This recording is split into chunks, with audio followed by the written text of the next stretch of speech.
Olá, aterrorizados! Aqui é Angel Black de novo, trazendo mais histórias de terror para vocês. Ah, você ainda não me conhece?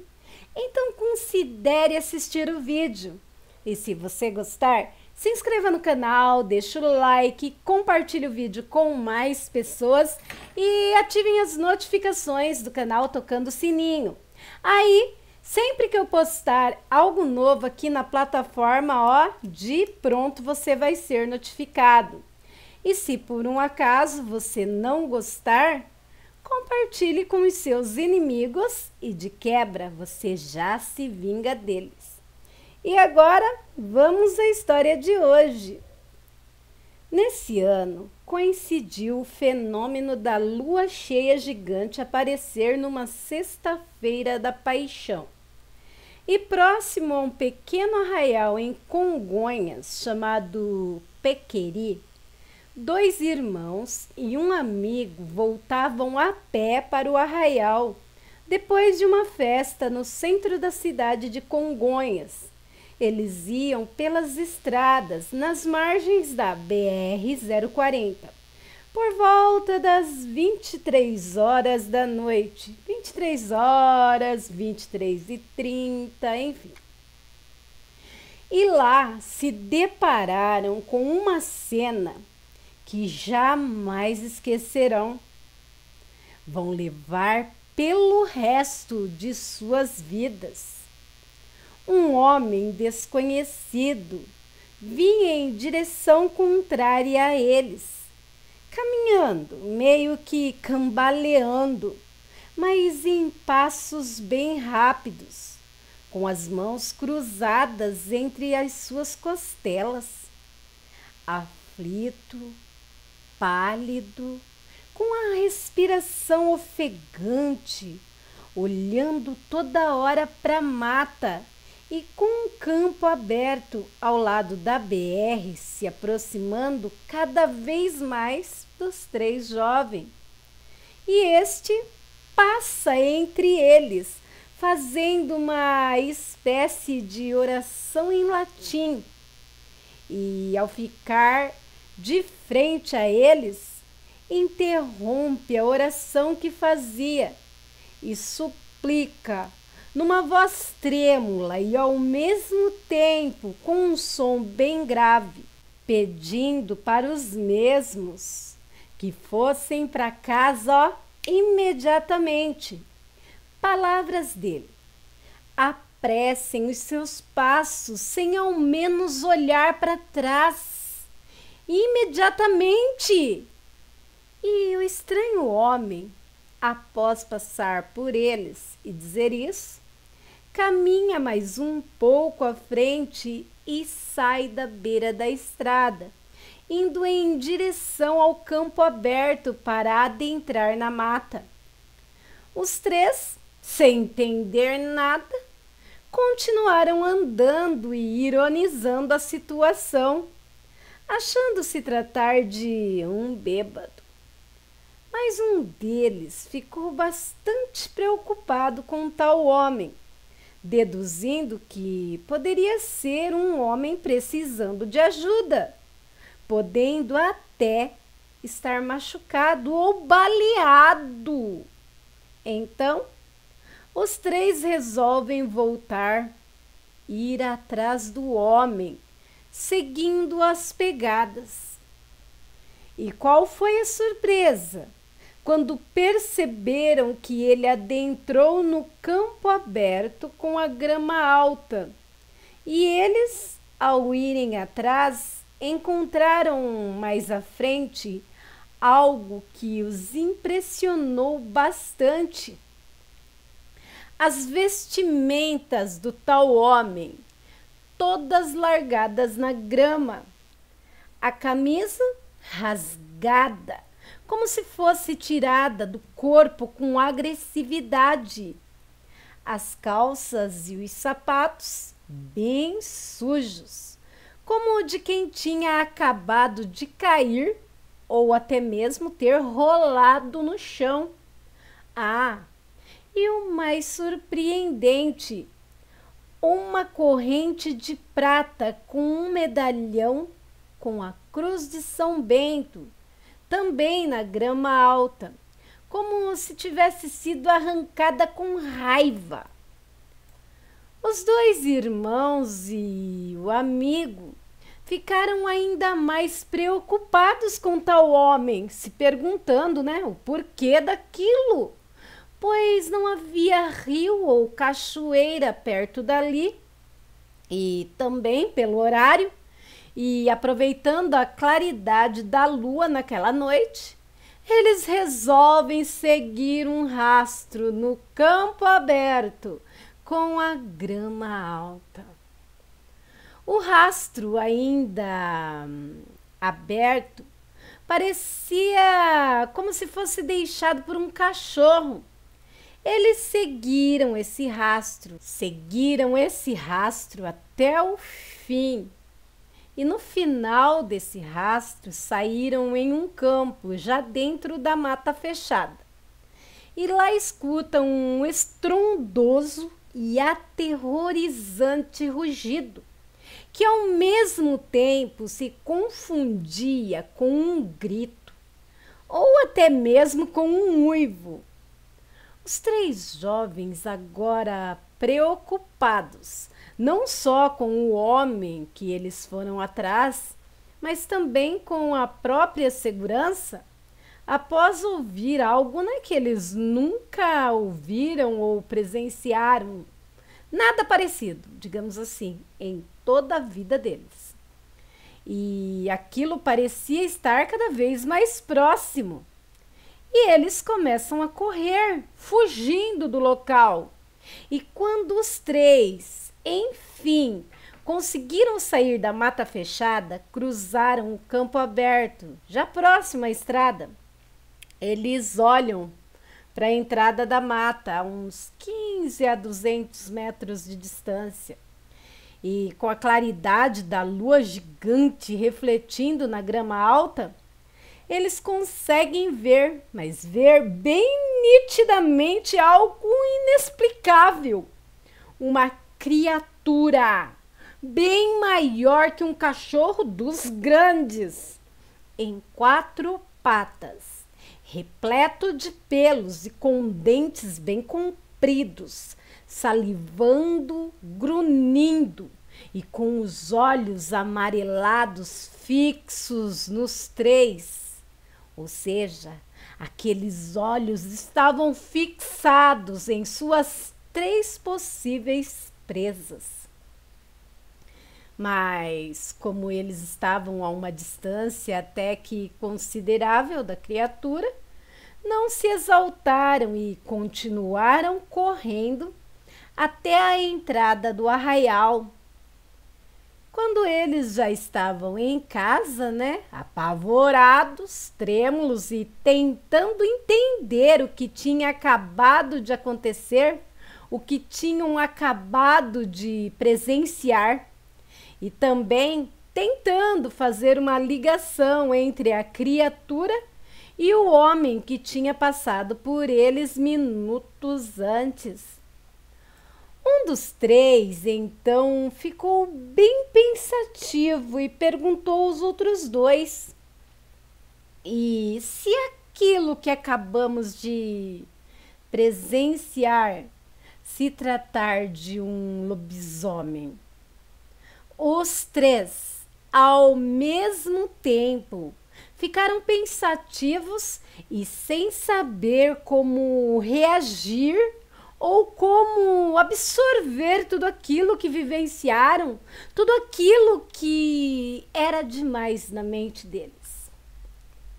Já se passaram quase 40 anos e eles se lembram até os dias de hoje daquela noite, do homem vindo na direção deles, da claridade da lua, das roupas, do medalhão de prata, do olhar fixado da criatura que estava bem perto deles. E o que poderia ter acontecido se eles continuassem no local e Para surpresa de muitos, um dos 3 rapazes, que foi o primeiro a observar o cordão com a medalha de São Bento no chão, ele a pegou e tem ela guardada até os dias de hoje. E o mesmo, na época, era considerado ateu, pois não acreditava em Deus ou em forças desconhecidas ou sobrenaturais. E para ele, o que os protegeu, o que os salvou naquela fatídica noite, foi a medalha que o suposto homem que sofre dessa maldição nas noites de lua cheia a carregava com ele. Carregava o medalhão para que servisse como uma espécie de escudo ou blindagem, contendo a criatura, para que ela não viesse à beira da estrada, vindo a causar acidentes ou fazer vítimas fatais, ou até mesmo para fazer as suas orações após se destransformar já no outro dia. O homem que viveu tudo isso possui um medalhão até os dias de hoje e é o padrasto de um amigo que hoje mora em BH e nos contou essa história, no qual me impactou muito na época e ao mesmo tempo me fez ter um certo fascínio por filmes, séries e livros sobre o assunto. Essa história aqui, amigos aterrorizados, foi publicado no app vizinho, anonimamente no grupo Casos de Lobisomem. Grupo esse do amigo César, do canal Fronteiras. E o link do grupo vai estar na descrição do vídeo. Agora, vamos para a próxima de hoje? Relato de outra vida. Nasci no ano de 902, onde hoje é a Escócia. Meus pais eram muito respeitados e também muito importantes. Eles eram os líderes do nosso clã.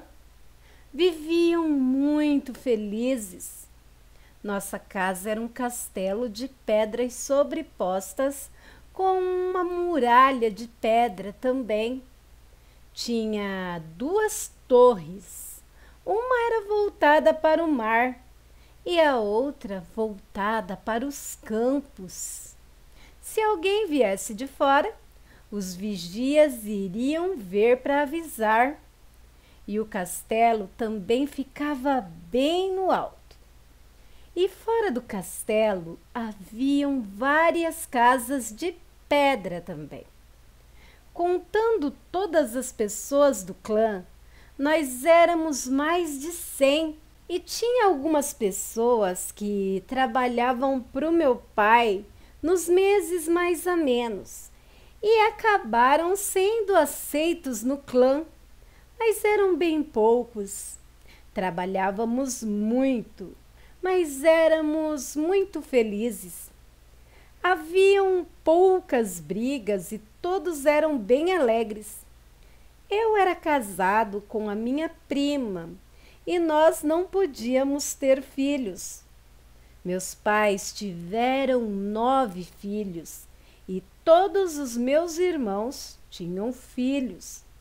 Mas mesmo assim, eu amava muito a minha esposa. Isso não me incomodava. Um dia, já no ano de 942, eu já tinha 40 anos e o vigia que cuidava da torre que era voltada para o mar correu avisar que estavam chegando alguns navios e os homens que desciam dos navios estavam fortemente armados, com armaduras, escudos, espadas e lanças. Meu pai pediu para alguns homens de confiança levarem as jovens do clã para bem longe, porque se fossem os vikings, eles iriam saquear tudo e levar as jovens com eles. E os homens de confiança do meu pai obedeceram e levaram as jovens com eles. Mas, infelizmente, aqueles homens não eram vikings e também não estavam lá para saquear. Aqueles homens eram saxões e eles estavam lá para dominar, tomar as terras do meu pai e acabar com todos do nosso clã. Eles foram enviados por um grande inimigo do meu pai, que queria ver a Escócia nas mãos dos saxões.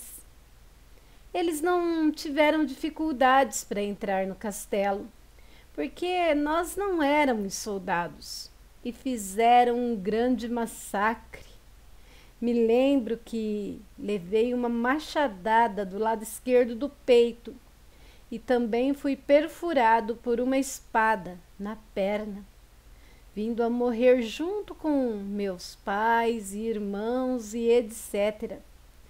Foi muito triste, mas de todas as vidas que eu já vivi, foi uma das mais felizes. O interessante é que nunca conheci nenhuma pessoa dessa vida em outras vidas, nem anteriores e nem posteriores. Foi bem interessante. Olha, gente, uma pessoa aqui que conta um relato de outra vida. Isso não é tão comum, mas também não é tão raro, né? Pois tem várias pessoas que conseguem acessar suas outras vidas, talvez por hipnose, talvez espontaneamente, né? É interessante. Deixem aí suas opiniões nos comentários sobre esse assunto. Foi enviado por um membro anônimo. É de arrepiar, não é? Seria bom, né? Saber das outras vidas da gente. Quem aí gostaria? Bom, vamos para a próxima história de hoje? O Visitante Sinistro. Um vendaval empurrou as portas e as abriu de par em par. É como se tivesse entrado o próprio demônio. E é com fé que digo, pois a partir daquela tarde, quando o vento começou com força dentro de casa, tudo começou a correr mal logo de manhã. Depois, os animais do curral acordaram mortos e uma colheita que meu pai tinha semeado recentemente tinha secado. Minha mãe ficou muito assustada e dizia que parecia que o próprio demônio tinha passado por lá, mas não havia como provar tal fato. Meu pai dizia se tratar apenas de uma maré de azar. Uma semana depois daquele estranho acontecimento, já ao anoitecer, saí para fora de casa para pegar algumas coisas que tinham ficado do lado de fora. Foi lá que o vi. Ele estava em pé. Era um homem bastante alto, vestido com um casaco de couro, mentalizem. Ele tinha um chapéu de palha e olhava intensamente para casa. Então eu dei um grito aterrorizante e ali não devia ter ninguém, então vocês entendem a minha situação. Ainda mais naquelas horas. Ouvi meus pais saindo de casa, correndo para ver o que estava acontecendo, né? Depois do meu grito. E esse personagem, esse ser, seja lá o que for que estava na minha frente, se tornou uma grande coruja. Aham, virou uma corujona. E dando os seus berros, sons, gritos, pios, sei lá, peculiar voou e se perdeu na escuridão da noite. Contando aos meus pais, a minha mãe garantiu que, na verdade, estava rondando um demônio. Mas meu pai, muito mais cauteloso, disse que era preciso ficar atento para que não fosse um ladrão ou algo mais perigoso que estivesse rondando nossa casa. Nesta mesma noite, quando já tinha se passado da meia-noite, o cachorro uivou, seguido de um grito, e correu para dentro de casa assustado, coitado. Enquanto lá fora, o vento bateu com força nas portas e nas janelas. O murmúrio de uma voz era ouvido lá fora. Meu pai, como ele era o homem da casa, como ele dizia, puxou um machete. Para quem não conhece, machete é uma espécie de machadinha, eu acho. E saiu para ver do que se tratava. O burro negro com quem meu pai fazia os trabalhos do campo tinha morrido. Simplesmente tinha, pluft, caído, sem estar doente, embora já estivesse velho, né? Meu pai voltou para casa e não tinha visto ninguém, além do vento, que ameaçou a derrubá-lo. Minha mãe voltou a santigar-se ou benzer-se. Na manhã seguinte, minha mãe, sem sequer consultar o meu pai, foi até a casa de minha avó e lhe contou tudo o que estava acontecendo, nos mínimos detalhes. Minha avó afirmou que isso era realmente um espírito mau ou um demônio que estava rondando a casa e por isso era preciso afugentá-lo. 4 cruzes, uma em cada ponto cardeal da casa, deveriam ser colocadas, a cerca de 100 metros da própria casa. Em cada uma delas, rezar um rosário e deixar uma planta semeada, que deveria ser regada com água benta. Embora para o meu pai tudo isso parecesse algo exagerado, ele permitiu que minha mãe o fizesse. E foi um santo remédio para que nada mais acontecesse ou que voltássemos a ver tal criatura por lá. Não podemos garantir o que era aquilo que tinha visitado nossa casa. O que sabemos é que, como a avó nos sugeriu, afugentamos aquilo da nossa casa, ó, para sempre. De Alex Moralex Gomes. E aí, aterrorizados, o que vocês acharam? O que era aquela entidade? Um demônio? Deixe aí suas opiniões nos comentários. Próxima história de hoje. Há uns 15 anos atrás, estávamos em família, indo para a cidade do meu pai. Eu teria uns 9 anos nessa época. A estrada em que viajávamos era estreita. Mal cabia um carro nela. E a montanha estava tão perto que os galhos das arvorezinhas roçavam constantemente a lataria do carro.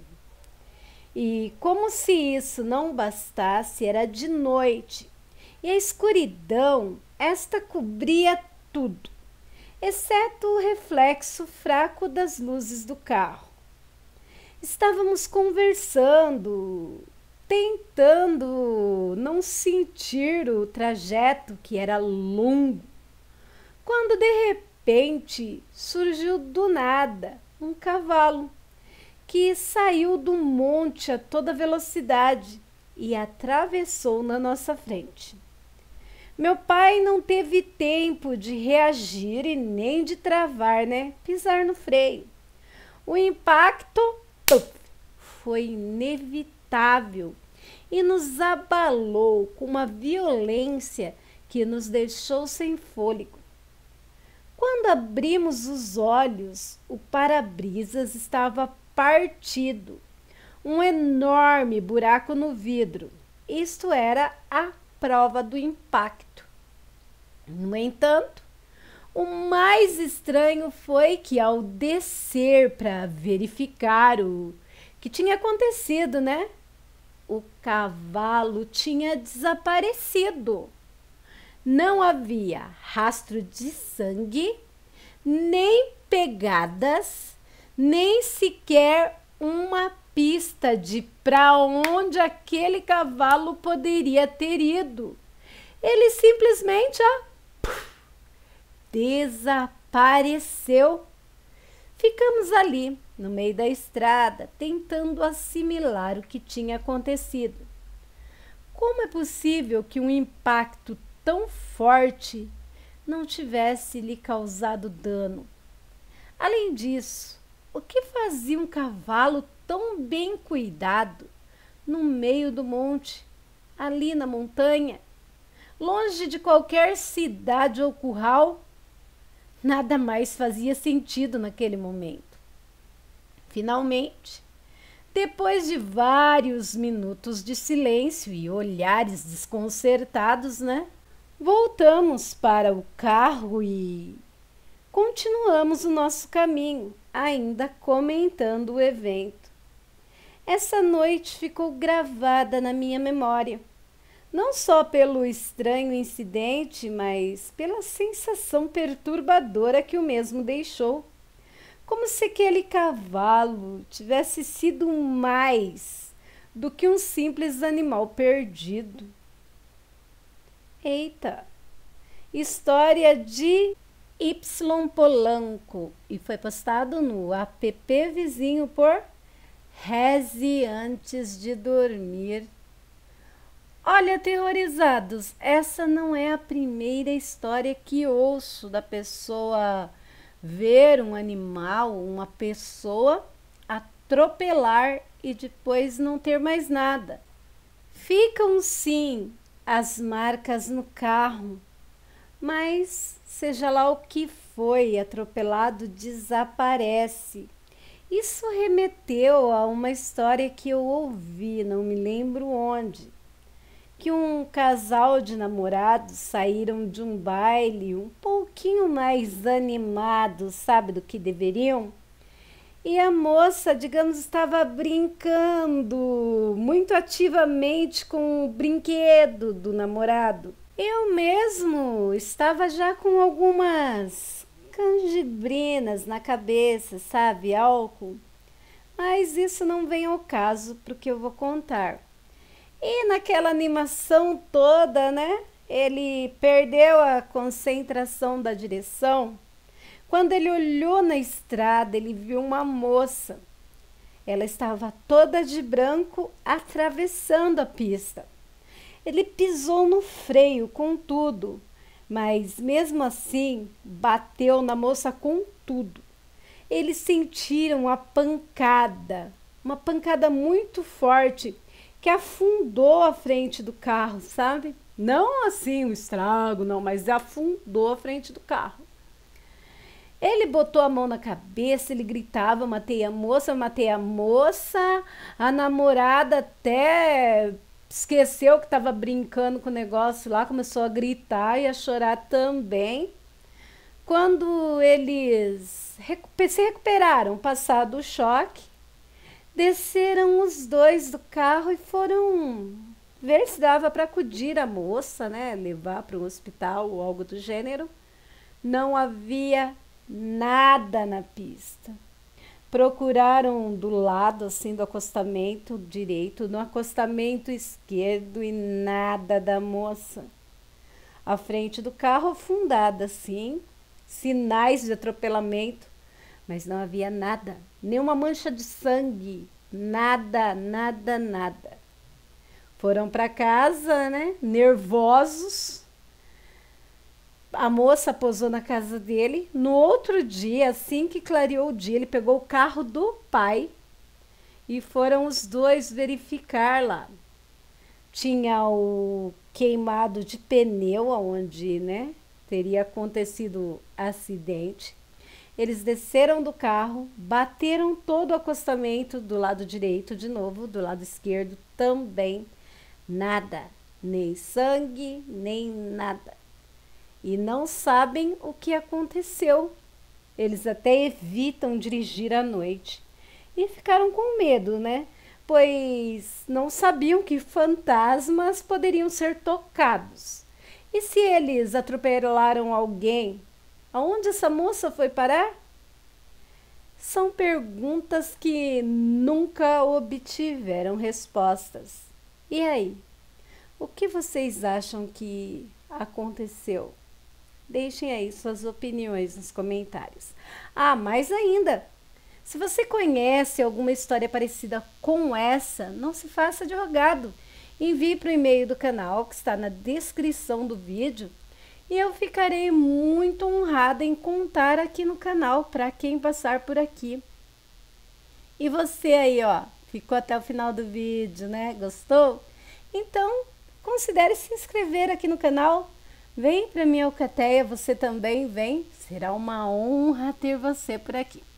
Peço a todos que não saiam desse vídeo sem deixar um like, sem compartilhar o vídeo. E mais importante ainda, hein? Sem ativar as notificações do canal. Assim você vai ser notificado sempre que eu postar algo novo aqui na plataforma. E agora, né, eu quero agradecer a todos os colaboradores do canal. Todos os canais parceiros, grupos, páginas e vlogs, pois estes me ajudam desde a criação do meu conteúdo e até a divulgação do mesmo. Muito obrigada. E quero agradecer também a todos os aterrorizados, pois é para vocês que eu faço o meu trabalho. Obrigado pela presença, pela permanência e pela paciência. Fiquem com Deus e até um próximo vídeo. Bye!